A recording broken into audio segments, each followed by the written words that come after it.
ಖಾಸಗಿ ಶಾಲಾ ಬಸ್ ಮತ್ತು ಖಾಸಗಿ ಬಸ್ ನಡುವೆ ಅಪಘಾತ ಸಂಭವಿಸಿದ್ದು 14 ವಿದ್ಯಾರ್ಥಿಗಳು ಹಾಗೂ 6 ಮಂದಿ ಗಾಯಗೊಂಡಿರುವ ಘಟನೆ ಮದ್ದೂರು ತಾಲೂಕು ಸೋಮನಹಳ್ಳಿ ಕೆಸ್ತೂರು ಅಡ್ಡರಸ್ತೆ ಅಡಿಗಾಸ್ ಹೋಟೆಲ್ ಬಳಿ ಶುಕ್ರವಾರ ಸಂಜೆ ಜರುಗಿದೆ.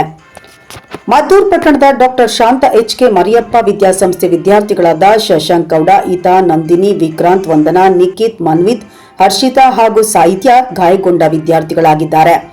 ಉದಯರಂಗ ಬಸ್ನಲ್ಲಿದ್ದ ಸುಶೀಲಮ್ಮ, ಗೌರಮ್ಮ, ಶಿವರಾಮ್, ಶೋಭಾ, ಶಿವಮಲ್ಲು ಗಾಯಗೊಂಡ ವ್ಯಕ್ತಿಗಳಾಗಿದ್ದು, ಗಾಯಗೊಂಡ ವಿದ್ಯಾರ್ಥಿಗಳು ಹಾಗೂ ಪ್ರಯಾಣಿಕರನ್ನು ನಗರ ಗುರುಶಾಂತಪ್ಪ ಸರ್ಕಾರಿ ಆಸ್ಪತ್ರೆಯಲ್ಲಿ ಚಿಕಿತ್ಸೆ ಪಡೆಯುತ್ತಿದ್ದು, ವಿಕ್ರಾಂತ್, ಹರ್ಷಿತಾ ಸೇರಿದಂತೆ 6 ಮಂದಿ ಹೆಚ್ಚಿನ ಚಿಕಿತ್ಸೆಗಾಗಿ ಮಂಡ್ಯ ಮಿಮ್ಸ್ ಆಸ್ಪತ್ರೆಗೆ ರವಾನಿಸಲಾಗಿದೆ. ಎಂದಿನಂತೆ ಶಾಲೆಗೆ ಆಗಮಿಸಿದ್ದ ವಿದ್ಯಾರ್ಥಿಗಳು ಶಾಲೆ ಮುಗಿಸಿ ತಮ್ಮ ಗ್ರಾಮಗಳಿಗೆ ಶಾಲಾ ವಾಹನದ ಮೂಲಕ ತೆರಳುತ್ತಿದ್ದ ವೇಳೆ ಮದ್ದೂರು ಮಾರ್ಗವಾಗಿ ಆಗಮಿಸಿದ ಉದಯರಂಗ ಖಾಸಗಿ ಬಸ್ ಶಾಲಾ ವಾಹನಕ್ಕೆ ಡಿಕ್ಕಿ ಹೊಡೆದ ಪರಿಣಾಮ ಈ ದುರ್ಘಟನೆ ಸಂಭವಿಸಿದೆ. ಕದಲಿಪುರ, ಹುಳಗನಹಳ್ಳಿ, ಎಮ್ಮನಹಳ್ಳಿ ಗ್ರಾಮಗಳ ವಿದ್ಯಾರ್ಥಿಗಳನ್ನು ತಮ್ಮ ಗ್ರಾಮಕ್ಕೆ ಬಿಡಲು ತೆರಳುತ್ತಿದ್ದ ವೇಳೆ ಅಪಘಾತ ಸಂಭವಿಸಿದ್ದು, ಅದೃಷ್ಟವಶಾತ್ ಯಾವುದೇ ಹೆಚ್ಚಿನ ಪ್ರಮಾಣದಲ್ಲಿ ಸಾವು ನೋವು ಸಂಭವಿಸಿಲ್ಲ.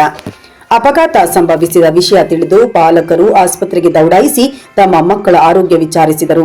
ಇನ್ನು ಆಸ್ಪತ್ರೆಗೆ ಭೇಟಿ ನೀಡಿದ ಮಾಜಿ ಸಚಿವ ಡಿಸಿ ತಮ್ಮಣ್ಣ, ಜಿಲ್ಲಾಧಿಕಾರಿ ಡಾ ಕುಮಾರ್, ಜಿಲ್ಲಾ ಪೊಲೀಸ್ ವರಿಷ್ಠಾಧಿಕಾರಿ ಡಾ Shobharani, tahsildar Parashuram Sattigeri, DYSP Yashwant Kumar, BEO Dhananjay, Kadaluru Uday charitable ಟ್ರಸ್ಟ್ನ ಕೆಎಂ ರವಿ, ಶಾಲಾ ಆಡಳಿತ ಮಂಡಳಿಯ ಅಪೂರ್ವ ಚಂದ್ರು ಆಸ್ಪತ್ರೆಗೆ ಭೇಟಿ ನೀಡಿ ಗಾಯಾಳುಗಳ ಆರೋಗ್ಯ ವಿಚಾರಿಸಿ ಧೈರ್ಯ ತುಂಬಿದರು.